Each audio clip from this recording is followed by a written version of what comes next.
إنما المؤمنون إخوة.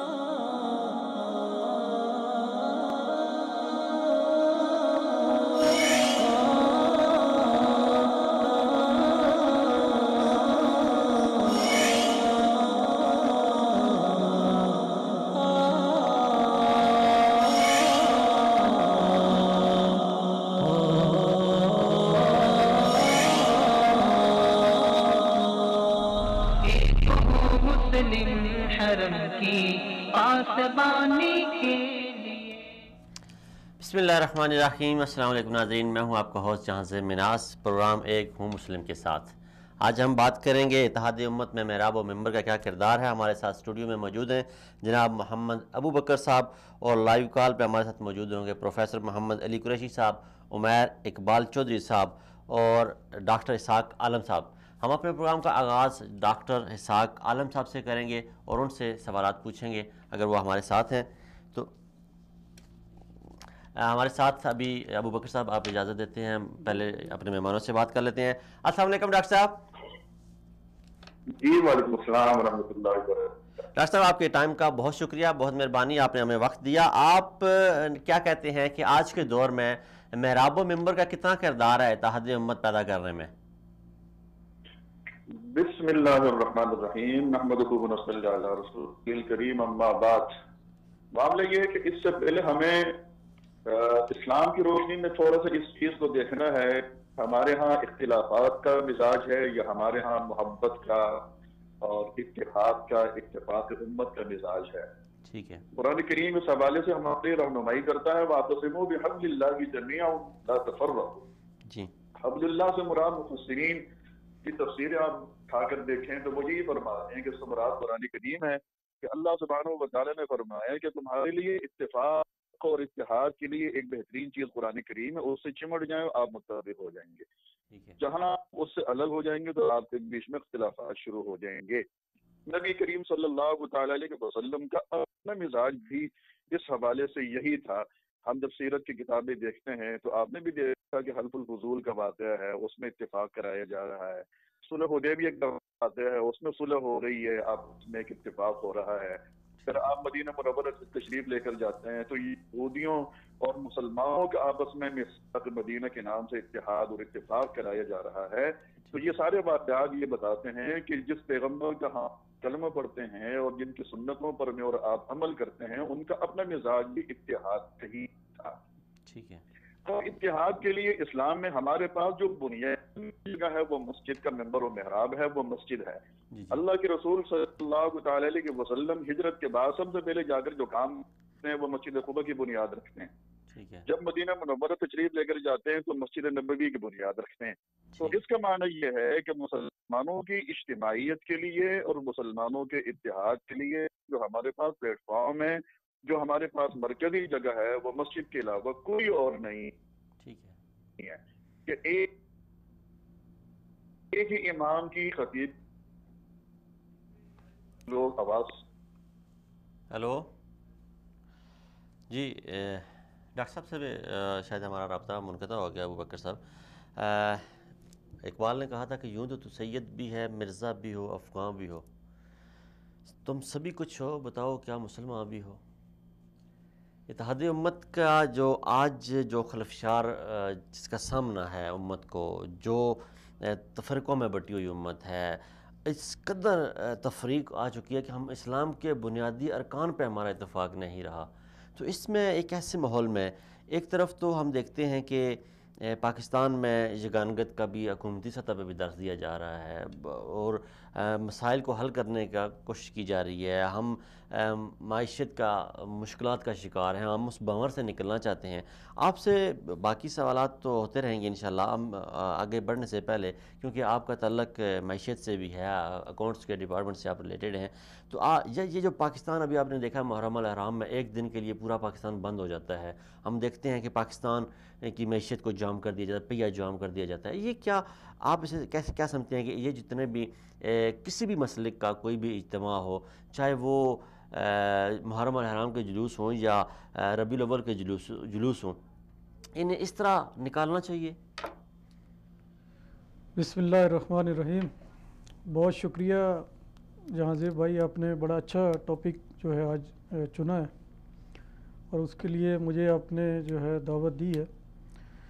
دیکھیں، آپ نے اپنے خود ہی اسی سوال کے اندر آپ کا جواب ہے کہ اسلام کے اندر امن جو ہے ایک بہت ہی امپورٹنٹ، بہت ہی اہم چیز ہے۔ آپ کی طرف دوبارہ ہم واپس آتے ہیں۔ اسحاق عالم صاحب ہمارے ساتھ دوبارہ لائن پہ بن گئے ہیں۔ جی اسحاق عالم صاحب، آپ بات کر رہے تھے اتحاد امت کے حوالے سے، اور آج کے جو دور کی بات کر رہے تھے، آپ اپنی بات کو جاری رکھیے۔ آپ ہلو جی ڈاکٹر صاحب، آپ کو آواز آ رہی ہے؟ جی جی آ رہی ہے، اب آ رہی ہے۔ جی ڈاکٹر صاحب، آپ کیا سمجھتے ہیں کہ محراب و منبر کے بارے میں ہم بات کر رہے تھے، اس کے حوالے سے اگر آپ محرم الحرام کو ہم دیکھیں تو محرم الحرام میں ہم دیکھتے ہیں کہ پاکستان میں پورے پاکستان کو بند کر دیا جاتا ہے 1 یا 2 یا 3 دنوں کے لیے، اس سے پاکستانی معیشت کو بڑا نقصان پہنچتا ہے۔ کیا اسلام ہمیں اس بات کا درس دیتا ہے کہ ہم دوسروں کو تکلیف دیں کسی بھی ایسی عبادت کے ذریعے جسے ہم عبادت سمجھ کے کر رہے ہوں، اور پورے ملک کو ہم معیشت کو بند کر دیں؟ دیکھیں، اب یہ دو الگ الگ باتیں ہو گئی ہیں۔ ایک منبر و محراب کی بات ہو گئی، اور دوسرا اپنی عبادات اور اپنی مذہبی رسومات کے لیے لوگوں کو تکلیف میں ڈالنا، یہ الگ بات ہو گئی۔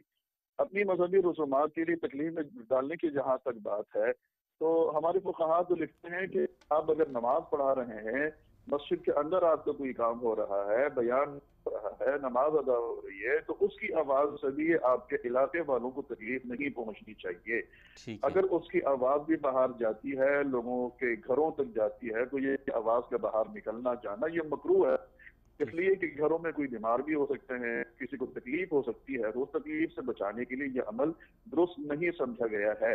تو اب یہ ہے کہ اگر حالات کی وجہ سے اور سیکیورٹی رسک کی وجہ سے راستے بند کر دیے جاتے ہیں، تو وہ ایک ملکی مسئلہ ہے۔ ہمارے حکام بالا کو، ہمارے وزراء کو، ہماری گورنمنٹ کو اس چیز کو دیکھنا چاہیے کہ 3-4 دن تک لوگوں کو جو تکلیف ہوتی ہے وہ تکلیف نہیں کیا ہونی علماء چاہیے، اس کرام کو کوئی کوئی حل ایسا نکلنا علماء چاہیے۔ کرام کوئی ایسا حل پیش کر سکتے ہیں کہ اتحاد و اتفاق سے بیٹھ کے اس مسئلے کو حل کیا جائے، ان جلوسوں کو، چاہے وہ محرم الحرام کے ہوں یا ربیع الاول کے ہوں، انہیں مسجدوں اور امام بارگاہوں تک محدود کر دیا جائے؟ دیکھیں، یہ کام علماء کا نہیں ہے، علماء کا دائرہ اپنا ہے، اور حکام کا، حکمرانوں کا، گورنمنٹ کا، حکومت کا اپنا ایک دائرہ کار ہے۔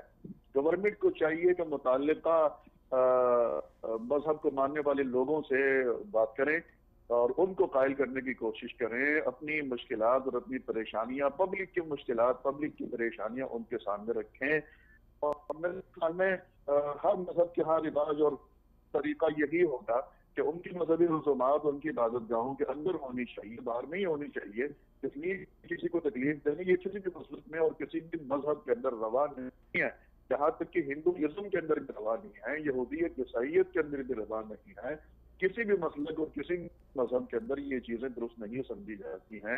تو میرے خیال میں ان سے اگر بات کی جائے، حکومتی سطح پر بات کی جائے، تو شاید ممکن ہے کہ اس کا کوئی حل نکلا اور لوگوں کی تکلیف اور پریشانی دور ہو سکے۔ چلیں، تو آپ آخر میں ہم اپنے سوال کی طرف دوبارہ آتے ہیں کہ آپ کیا سمجھتے ہیں، کوئی ایک مختصر سا ہمیں جواب دیجیے گا کہ منبر و محراب سے کیسے اتحاد امت ممکن ہے، اور علماء کرام آج اپنا کیا کردار ادا کر سکتے ہیں؟ دیکھیں، اس کے لیے ممکن یہ تبھی ہو سکتا ہے کہ جب ممبر و محراب میں کسی اہل آدمی کو بٹھایا جائے۔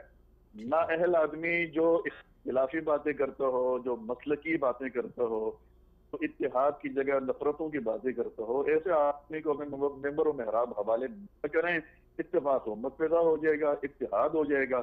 انتخاب کا اگر دیکھیں تو میرے ذہن میں بات آ رہی ہے، خوبصورت بات ہے کہ نبی کریم صلی اللہ تعالی علیہ وسلم نے امامت کے لیے صحابہ کرام میں کس کا انتخاب فرمایا؟ سیدنا ابوبکر صدیق رضی اللہ تعالیٰ عنہ کا، کہ یہ اللہ کے رسول کا انتخاب تھا۔ تو ہمیں بھی اپنے علماء میں یا اپنے خطباء میں اس منصب کے لیے کسی اس قسم کے ذہن والے آدمی کو رکھنا چاہیے، اور ممبر و محراب سے کوئی اختلافی بات نہیں ہونی چاہیے، مسلک کی بات نہیں ہونی چاہیے، اتحاد امت اور اتفاق امت کی بات کرنے کی ضرورت ہی نہیں ہے۔ آپ 20 قرآن کریم اور احادیث مبارک کی روشنی میں لوگوں کے سامنے اصلاحی بات اتفاق خود بخود پیدا ہو جائے گا. اور جب نااہل کسی منصب کے اوپر آتے ہیں تو ظاہر ہے کہ پھر اس کی ذمہ داریاں پوری نہیں ہوتی ہیں. نبی کریم صلی اللہ تعالی علیہ وسلم نے قیامت کی نشانی میں جو یہ بات ارشاد فرمائی ہے کہ مناصب نااہلوں کے پاس چلے جائیں گے تو ممبر و محراب ایک بہت بڑا منصب ہے جو کسی وزیر کے پاس بھی نہیں ہوتا ہے. یہ منصب بھی میں جہاں اپنے ملک کے حوالے سے دیکھ رہا ہوں تو یہاں 50% سے زیادہ ہمارے ممبر و محراب نااہلوں کے پاس ہے. اور ہمیں اس حوالے سے محنت کرنی ہوگی, ہمیں اس حوالے سے اپنے آپ کے اوپر ذاتی طور پر محنت کرنی ہوگی کہ اگر ہم کسی غلط راستے پر جا رہے ہیں اور ہم اختلافی بات کر رہے ہیں, ہم دین کی جگہ مسلک کو بنیاد بنا کر بات کر رہے ہیں. ڈاکٹر صاحب آپ کی بات میں سے ایک سوال پیدا ہوا, مجھے بتا, آپ کے پاس بڑا مختصر ٹائم ہے, کہ آپ کہتے ہیں کہ نااہل لوگوں کے پاس جب ممبر و محراب چلا جائے گا. ہم دیکھتے ہیں پاکستان میں محرم ہو یا رمضان ہو, حج کا مہینہ ہو, جو بھی ہو, ٹی وی اداکار جو ہیں, ٹی وی شو کرنے والے لوگ جو ہیں, وہ دین کو آ کے بیٹھ کے ڈسکس کرنا شروع کر دیتے ہیں, فتوے دیے جاتے ہیں, ان سے گمراہی کی باتیں بھی ہوتی ہیں, وہ گستاخیاں بھی کر جاتے ہیں, تو عوام کو ایسے گمراہ کیا جا رہا ہے. تو اس میں علماء کا کیا کردار ہے؟ علماء جو پاکستان کے علماء کرام ہیں وہ کیا کردار ادا کر رہے ہیں کہ ایسے لوگوں کو روکا جائے, پابند کیا جائے کہ یہ دین کی باتیں آ کے ٹیلی ویژن پہ نہ کریں؟ چلے میں پھر آپ سے سوال کرتا ہوں کہ ایسے لوگوں کو کیسے روکیں گے؟ اتنا آسان کام تو نہیں ہے انہیں روکنا. معاملہ یہ کہ سازشی باتیں ہر جگہ پر ہوتی ہیں, اللہ کے رسول کے زمانے میں بھی ہوتی تھی. آپ انہی کی سیرت سے بات اٹھا کر دیکھیں کہ ان چیزوں کا, ان حالات کا مقابلہ کیسے کیا جاتا ہے. آپ کو اللہ تعالیٰ نے جو پلیٹ فارم دے رکھے ہیں, آپ ان کے اوپر اگر بیٹھ کر اچھا کام کر لیں, مثبت کام کر لیں اور خیر والا کام کر لیں, تو میں نہیں سمجھتا کہ یہ ٹی وی چینل پر بیٹھنے والے لوگ مذہبی اعتبار سے یا دینی اعتبار سے, مسلکی اعتبار سے آپ کو کوئی نقصان پہنچا سکے, بشرطے کہ آپ کی بات سننے والا کوئی ہو. ان کے پاس چینل ہے, آپ کے سامنے پورا محلہ, پورا علاقہ بیٹھا ہوا ہوتا ہے, لیکن یہ ہے کہ آپ کے اندر بات کرنے کی صلاحیت ہونی چاہیے تو پبلک آپ کی بات سنتی بھی ہے. جس آدمی کے پاس جو پلیٹ فارم ہے وہ اس کے اوپر کام کر رہا, کوئی شیطانی کام کرتا ہے, کوئی رحمانی کام کر رہا ہوتا ہے.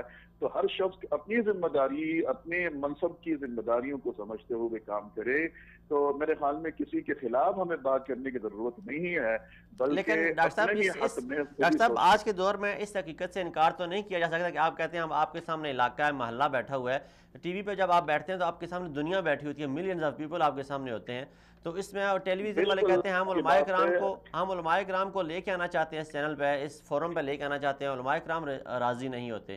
تو کیا اس میں کوئی علماء کرام جو ہے, آپ کی بات سے بالکل اتفاق ہے. اس میں تھوڑی سی کمی علماء کرام کی طرف سے بھی ہے کہ وہ ایسے چینل کے اوپر نہیں جاتے ہیں, کتراتے ہیں, ان کو جانا چاہیے. میں اس بات کے حق میں ہوں اور مختلف ٹی وی چینلز پر میں خود بھی جاتا ہوں. چلیں, جزاکم اللہ ڈاکٹر صاحب, جس سے فائدہ بھی ہوتا ہے. جزاکم اللہ ڈاکٹر صاحب, انشاءاللہ آپ سے پھر بات ہوگی. بہت مہربانی, آپ نے ہمیں وقت دیا. جی محمد ابوبکر صاحب, ہم بات کر رہے تھے ڈاکٹر صاحب کی طرف جانے سے پہلے کہ یوں تو سید بھی ہو, مرزا بھی ہو, اخواں بھی ہو, سبھی, تم سبھی کچھ ہو, بتاؤ کیا مسلمان بھی ہو. یہ تفریق جو امت میں ہو چکی ہے, اس کا ایک عام آدمی آپ اس کو کیسے دیکھتے ہیں؟ بسم اللہ الرحمن الرحیم. جیسے میں نے بات شروع کی تھی اور ڈاکٹر صاحب کی ماشاءاللہ بڑی سیر حاصل گفتگو ہوئی. دیکھیں اصل بات پھر وہی آ جاتی ہے کہ ہم لوگ مسلمان تو ہیں, لیکن کیا ایک غیر مسلم مسلمانوں کو اور غیر مسلموں کو اگر دیکھتا ہے تو اس میں کیا اس کو فرق نظر آتا ہے؟ آج اگر آپ دیکھیں لباس کے اندر, ہماری معاملات کے اندر, ہمارے کسی بھی کوئی ایسا ایکٹ, کوئی ایسا ہمارا کوئی رویہ نہیں ہے کہ جس میں پتہ لگے کہ ہم مسلمان ہیں. یعنی ہمارے معاملات کے اندر دیکھ لیں, سودی کاروبار ہم لوگ کر رہے ہیں, جھوٹ ہم بولتے ہیں. یہ تو آگے نا اعمال میں, جی ہم بات کر رہے ہیں کہ اتحاد کیسے, اتحاد کی فضا جی کیسے. میں وہی آپ کو عرض کر رہا ہوں کہ یعنی مسلمان کا جو فلسفہ ہے بیسیکلی وہ امن ہے. اسلام کیا سلام سے نکلا, یعنی امن کا درس, یعنی امن مطلب ہی اس کا امن ہے. لیکن ہمارے یہاں کیا سلسلہ شروع ہوا کہ جب مسلمان کے اندر آپس میں تفرقہ بازی شروع ہوئی, اختلافات شروع ہوئے, کبھی فقہی مسائل, کبھی فروعی مسائل, تو ان کی وجہ سے اتنا زیادہ آپس میں دوریاں ہو گئیں کہ آپس میں ہم مسلمان آپس میں اختلافات شروع ہو گئے. فقہی اور فروعی مسائل کی جب ہم بات کرتے ہیں تو ہمارے سامنے یہ آتا ہے کہ آج محرم الحرام کا مقدس مہینہ ہے, اسلامی سال کی ابتدا ہوتی ہے اس مبارک ماہ سے, اور بہت سارے واقعات 10 اور 9 محرم سے منسلک ہیں، لیکن جو آج ہماری نئی نسل کو بتایا جاتا ہے کہ شاید وہ سیدنا حسین رضی اللہ عنہ کی شہادت یا ان کی قربانی ہی اس سے منسلک کر دی گئی، اور وہ ایک فرقہ ہے پاکستان میں مخصوص، وہ اس کو اتنا ہائی لائٹڈ کرتے ہیں کہ وہ ہماری نئی جنریشن کو وہ بتاتے ہیں کہ سب سے بڑا واقعہ 10 اور 9 محرم کا یہی ہوا ہے۔ میرا سوال یہ اس پہ بنتا ہے کہ 9 اور 10 11 محرم کو پاکستان پورا بند کر دیا جاتا ہے، ہیلی کاپٹر وہاں پہ گھوم رہے ہوتے ہیں، موبائل سروس بند ہو جاتی ہے، ہزاروں پولیس اہلکار ڈیوٹی پہ چلے جاتے ہیں، 1,70,000 سیکیورٹی اہلکار خالی پنجاب میں ڈیوٹیاں دیتے ہیں، سرکاری ڈسپنسریاں بنائی جاتی ہیں، ایمبولینسز کھڑی کی جاتی ہیں، ایمرجنسی کا نفاذ کر دیا جاتا ہے، رستے بند کر دیتے ہیں، مساجد بند کر دیتے، ادارے بند، سکول بند، اسپتال بند، روڈ سے ایمبولینس نہیں گزر سکتی، تو ملک کی معیشت کو ایک دن کا 60 ارب روپے کا خسارہ پہنچتا ہے اس جلوس سے، تو اس کو آپ کیسے دیکھتے ہیں؟ یہ کیا چیز ہے اس کو؟ دیکھیں بالکل آپ نے صحیح فرمایا ہے، آپ 60 کہہ رہے ہیں، میں نے شاید 70 بھی پڑھا ہے، یہ 70 ارب کا ہمیں روزانہ کے حساب سے نقصان ہوتا ہے، کیونکہ ہمارے مارکیٹ بند رہتی ہیں، ہمارے کاروباری ادارے بند رہتے ہیں، پورا ملک کا پہیہ جام ہو جاتا ہے۔ یہی چیز ہے کہ ہمارے ہاں آپ دیکھیں، جیسے آپ نے تذکرہ کیا کہ ایک فرقہ، یعنی وہ بالکل ان کی تعداد اگر آپ دیکھیں ملک کے اندر 3 سے 4% ہے، ٹھیک، اور جو لوگ اس چیز کو پسند نہیں کرتے وہ اکثریت میں ہے، لیکن اس کے باوجود گورنمنٹ جو ہے اس کی طرف کوئی توجہ نہیں ہے، بلکہ ایسے لگتا ہے کہ شاید وہ کوئی ڈکٹیٹ کرتا ہے اور اس کو عمل کرتے ہیں۔ تو اسی سلسلے میں جی میں تھوڑا سا، ٹھیک ہے، اصل میں وہی پھر آپ والی بات آ جاتی ہے کہ ہمارے آپس میں اتحاد اور ہمارے اندر آپس میں کوئی ایسا ربط نہیں ہے، مختلف جو فقے ہیں، کہ ہم لوگ بیٹھ کے ایک اس کا لائحہ عمل تیار کریں۔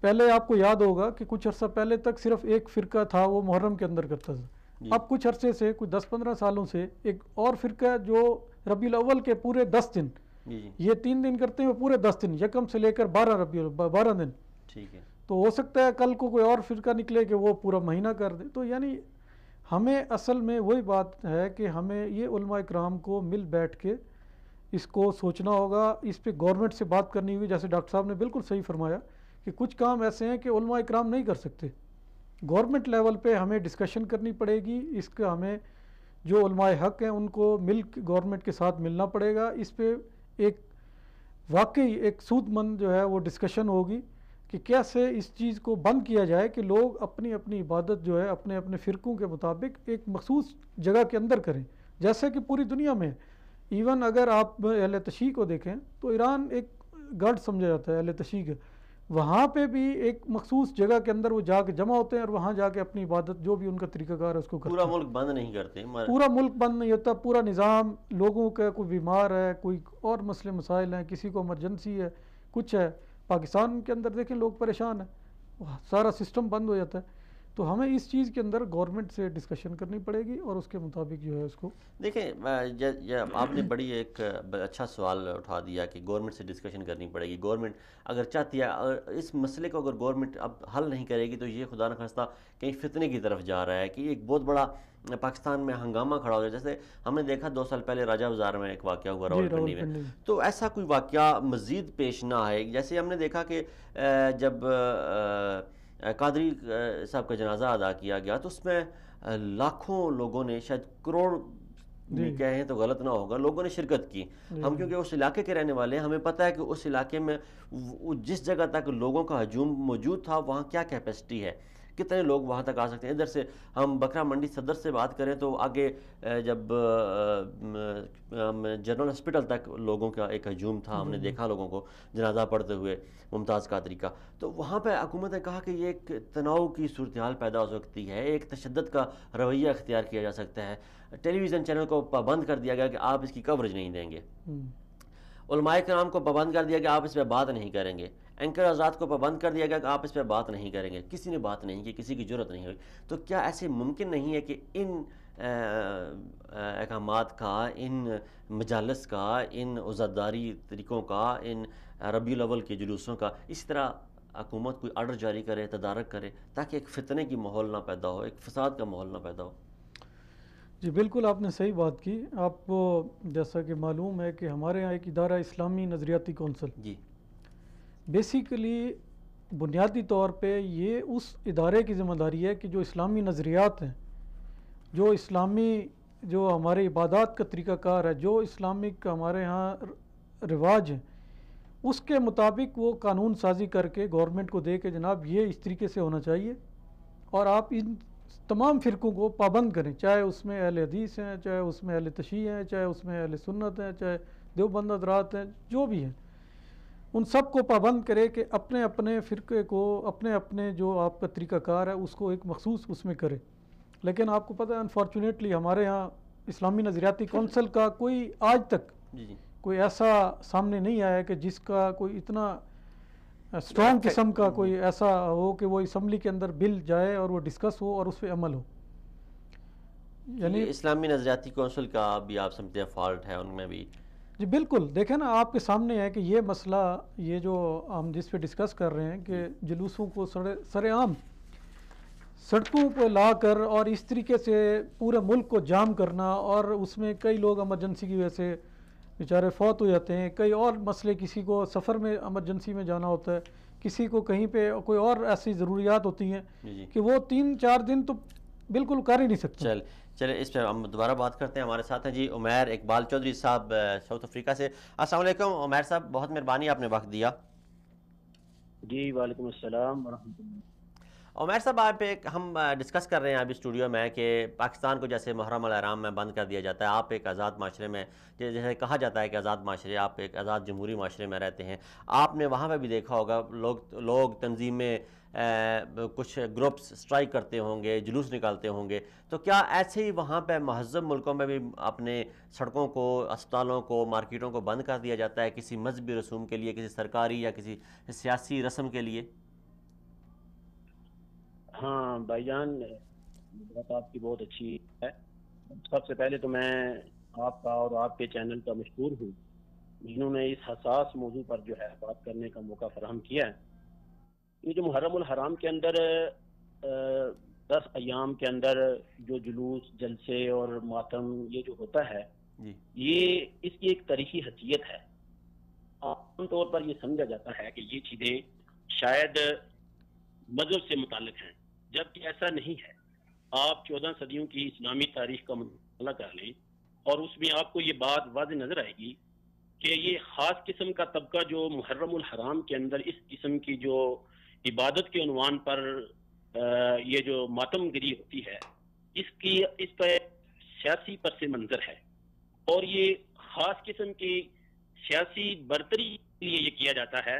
یہ کوئی کسی قسم کی یہ عبادت نہیں ہے، نہ ہی کسی مذہب کے اندر اس قسم کی عبادت کی اجازت ہے کہ روڈوں پر آئیں، چوکوں پر، چوراہوں پر آپ آ کر جو ہے لوگوں کو ڈسٹرب کریں اور اپنی عبادت لوگوں کو بتائیں کہ ہم ماتم کر رہے ہیں، یا ہم حضرت حسین رضی اللہ تعالیٰ عنہ جو مقدس ہستی ہیں، جن کی ایک اسلامی تاریخی ایک حیثیت ہے اور ان کی قربانی مسلمہ قربانی ہے، انہوں نے اسلام کی خاطر قربانی دی ہے، لیکن یہ جو طبقہ حضرت حسین کا یا اہل بیت کا نام استعمال کر کے یہ طوفان بدتمیزی پیدا کر رہا ہے، یہ یقیناً جو ہے اس کی کسی قسم کی اسلامی تاریخی حیثیت ہے اور نہ ہی کسی فقہی حیثیت ہے۔ عمیر صاحب آپ نے ایک بڑی پیاری بات کی جس میں سیاسی وجہ ہے۔ عمیر صاحب آپ نے ایک بڑی پیاری بات کی جس پہ کافی وزن مجھے لگا کہ یہ آپ کہہ رہے ہیں کہ یہ سیاسی قوت کا مظاہرہ ہوتا ہے، اپنی تعداد دکھانے کا ایک موقع ہوتا ہے، کیا اس کی تھوڑا سا ایکسپلین کریں، یہ آپ کیا کہنا چاہ رہے ہیں؟ دیکھیں، جو اقلیت ہے نا، جو اقلیت ہوتا ہے جہاں بھی، وہ اپنی نمود و نمائش کے لیے، اپنی سیاسی برتری کے لیے اپنا مجمع جمع کرتا ہے، اپنا جلسہ کرتا ہے، اپنے لوگوں کو ایک جگہ جمع کر کے ریاست کو، انتظامیہ کو، دیگر عوام کو بتایا جاتا ہے کہ ہم اتنی بڑی تعداد کے اندر ہیں اور ہمارے حق ہمیں نہیں دیے جا رہے اور ہمارے ساتھ زیادتیاں ہو رہی ہیں۔ اس قسم کی فضول قسم کی باتیں کر کے وہ سیاسی مقاصد ہیں۔ آپ دیکھ لیں نا کہ آپ اس کا پس منظر دیکھ لیں، ان کو جہاں سے ایڈ مل رہی ہے اور ان کو جہاں سے سیاسی حمایت مل رہی ہے، آپ اس کو چیک کر لیں۔ آپ اس وقت پورے مسلم امہ کا منظرنامہ چیک کر لیں کہ لبنان میں کیا ہو رہا ہے، شام میں کیا ہو رہا ہے، عراق میں کیا ہو رہا ہے، یمن میں کیا ہو رہا ہے، بحرین میں کیا ہو رہا ہے۔ یہ طبقہ اس وقت امت مسلمہ، یہ زندیق اور مرتد لوگ ہیں، اسلام سے برگشتہ لوگ ہیں، یہ اسلام کو تباہ کرنا چاہتے ہیں اور ان کی ایک تاریخی حیثیت ہے۔ ما قبل کی اسلامی تاریخوں میں آپ چلے جائیں کہ آپ امت کی وحدت، سلامتی، یکجہتی کو کا شرازہ بکھیرنے والے یہ لوگ ہیں جنہوں نے حجر اسود کو نکالا اور 21 سال تک جو ہے اپنے قبضہ میں رکھا، فاطمی حکومت کو لے 1979 سے قبل ایران کی حیثیت کو لے لیں. یعنی یہ وہ جراثیم ہیں جو امت کے ساتھ مسلسل چلتے آ رہے ہیں اور ان کا شرازہ کسی صورت بھی وہ جمع نہیں ہونے دے رہے. ہمیشہ جو ہے اختلافات پیدا کر کے، انتشار پیدا کر کے، افتراق پیدا کر کے امت مسلمہ کے اندر اتحاد نہیں پیدا ہونے دے رہے، تاکہ کہیں یہ اس قسم کا ایسا کوئی ڈیسیژن نہ لے لیں جو ان کے خلاف جاتا ہو. یہ ایک تاریخی حیثیت ہے یعنی اور یہ سیاسی بالادستی کے لیے کیا جا رہا ہے. آپ کی بات کرنے کا مقصد یہ ہمیں سمجھ آیا کہ آپ کہہ رہے ہیں کہ یہ جو محرم الحرام کے جلوس نکالے جاتے ہیں بنیادی طور پہ اس کا ایک سیاسی مقاصد ہے کہ یہ حکومت کو یہ دکھانا چاہتے ہیں کہ ہم اتنی طاقت میں ہیں. جی جی بالکل ایسی ہی ہے. آپ دیکھیں نا، اب ان کی وجہ سے آپ دیکھیں کہ آپ کا جو موضوع ہے اس وقت ماشاءاللہ بہت خوبصورت موضوع ہے اتحاد امت کا. شیخ الہند مولانا محمود الحسن دیوبندی علیہ رحمت نے فرمایا اپنی اثارت کے بعد جب آپ اپنے دارالعلوم میں تشریف لائے نا، تو آپ نے 2 باتوں کا اعلان فرمایا، اظہار فرمایا. اس وقت علماء کے اجتماع میں جہاں ان کے بڑے شاگرد موجود تھے، بڑے علماء موجود تھے، آپ نے فرمایا کہ میں نے اپنی 4 سالہ اثارت مالٹا کے بعد اس نتیجے پر پہنچا ہوں کہ ایک امت قرآن سے دور ہو رہی ہے اور دوسری باہمی اختلافات کی وجہ سے وہ ذبح حالی کا شکار ہے. آج آپ دیکھ لیں کہ مسلم ممالکوں کے اندر آپ دیکھ لیں کس قدر انتشار برپا ہے، کس قدر افتراق ہے، کس قدر وہاں پر لا اینڈ آرڈر کا مسئلہ بنا ہوا ہے، اور اس کا فائدہ استعماری طاقتیں اٹھا رہی ہیں اور اس کا فائدہ صہیونی طاقتیں اٹھا رہی ہیں، صلیبی طاقتیں اٹھا رہی ہیں، اور یہ لوگ آستین کا سانپ بن کر کہیں بھی امن و سکون پیدا نہیں ہونے دے رہے. آپ پاکستان کی صرف بات کرتے ہیں، آپ بنگلہ دیش میں دیکھ لیں، آپ بھارت میں دیکھ لیں، آپ شام میں دیکھ لیں، لبنان میں، خود سعودی عرب میں دیکھ لیں. حرمین شریفین ہیں، مقدس جگہ ہیں جہاں پر قبلہ موجود ہے، اور تمام دنیا کا رشد و ہدایت کا مرکز و محور جو ہے وہ حرمین شریفین ہیں. عمیر صاحب آپ کیا سمجھتے ہیں، عمیر صاحب آپ کیا سمجھتے ہیں کے مسائل کے شکار عمیر صاحب آپ کیا سمجھتے ہیں کہ جب ہم بات کرتے ہیں ایسے ماحول میں ہم رہ رہے ہیں کہ ایک طرف تو صحابہ کرام رضوان اللہ اجمعین پہ نعوذ باللہ اللہ معاف فرمائے تبرہ کیا جاتا ہے، گالم گلوچ کی جاتی ہے، دوسری طرف علماء کرام کفر کے فتوے لگا رہے ہو، تو ایسے ماحول میں کیسے اتحاد امت کی راہیں ہموار کی جائیں؟ کوئی ایسا طریقہ کیسے اختیار کیا جائے کہ اتحاد امت کی فضا قائم کی جائے، اور محراب و ممبر کو، چاہے وہ مسجد کا محراب ہو چاہے امام بارگاہ کا محراب ہو، اسے کیسے استعمال کیا جائے، چاہے ممبر کو کیسے استعمال کیا جائے اتحاد امت کے لیے؟ دیکھیں جی، یہ 14 صدیوں کی تاریخ ہے. امت کی وحدت، سلامتی، یکجہتی کے ضامن یہی ممبروں میں محراب رہے ہیں، اور مسلمانوں کا معاشرتی، سیاسی، اسلامی تعلق اسی ممبر و محراب سے رہا ہے. ما قبل کی تاریخ آپ دیکھ لیں، یہ ہماری تاریخی روایات ہیں کہ خلافت کے اندر ممبر و محراب کو ایک خاص قسم کی اہمیت حاصل رہی ہے. مسلمان حکمران، خلفاء، چاہے وہ اپنے دور کے اندر کتنے ہی مضبوط رہے ہوں، لیکن انہوں نے ہمیشہ ممبر و محراب کی طرف ہی رجوع کیا ہے. یہ ایک تاریخی حیثیت ہے.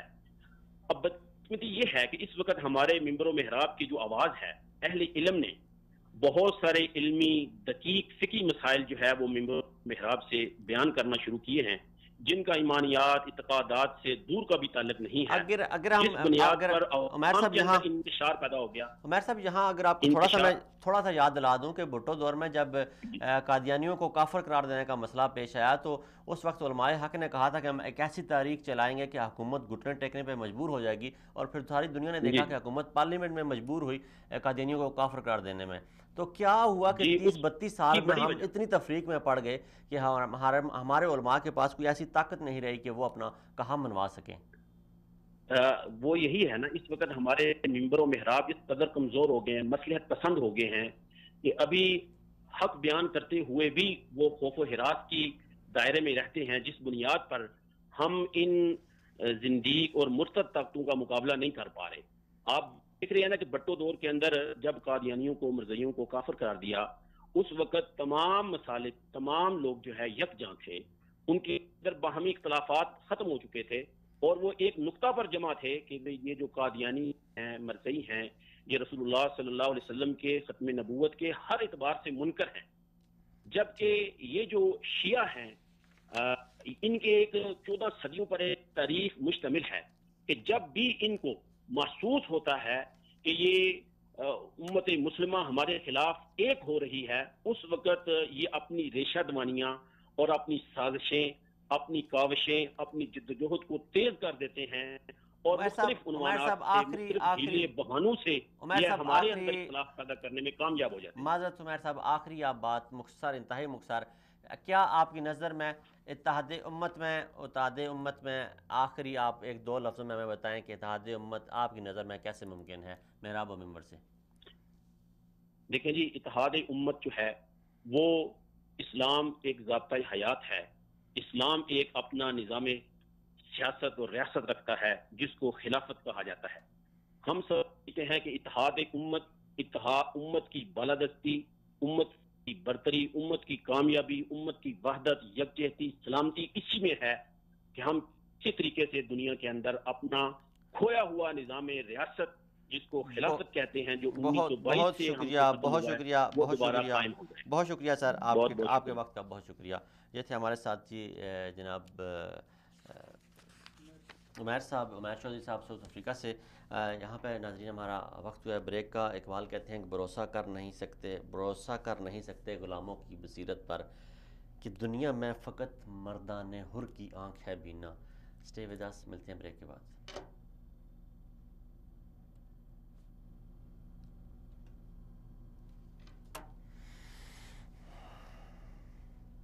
انما المؤمنون اخوة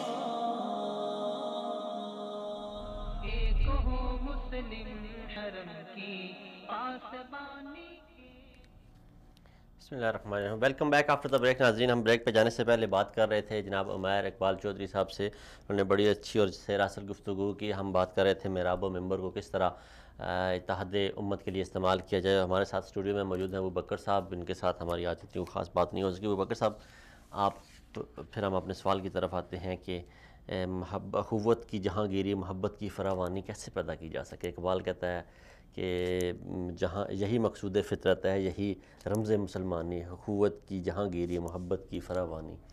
اس کو کیا کیسے رنگ دیں آپ؟ دیکھیں تو وہی بات ہے کہ جیسے ہم نے پہلے بات کی تھی کہ محراب و منبر سے ہمیں کیا ڈیلیور کیا جا رہا ہے، جی، یعنی جو ایک منصب تھا محراب اور منبر کا، جو ہمارے محمد صلی اللہ علیہ وسلم، ہمارے آخری نبی حضرت محمد صلی اللہ علیہ وسلم نے جو ہمیں بتایا، جو انہوں نے ڈیلیور کیا، اور ان کے بعد جو خلفائے راشدین نے ڈیلیور کیا، اور اس کے بعد جو سر وہ منبر تو اللہ کا بڑا احسان اور کرم ہے، آج بھی ان ہاتھوں میں ہے جہاں آج بھی امن کی فضائیں قائم ہیں، آج بھی وہاں سے محبت اور اخوت کا درس دیا جاتا ہے۔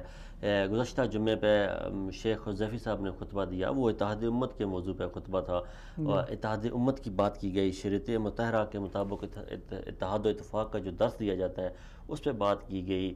اس میں بتایا گیا کہ مسلمان ایک جسم کی مانند ہیں، وہ تم اور اپنے ایسے ہاتھوں کی وہ حدیث بتائی گئی کہ آپ مسلمان ایک جسم کی مانند ہے، ہاتھوں کی انگلیوں کی مانند ایک عمارت کی طرح ایک اینٹ سے دوسری اینٹ اس طرح جڑی ہوئی ہے۔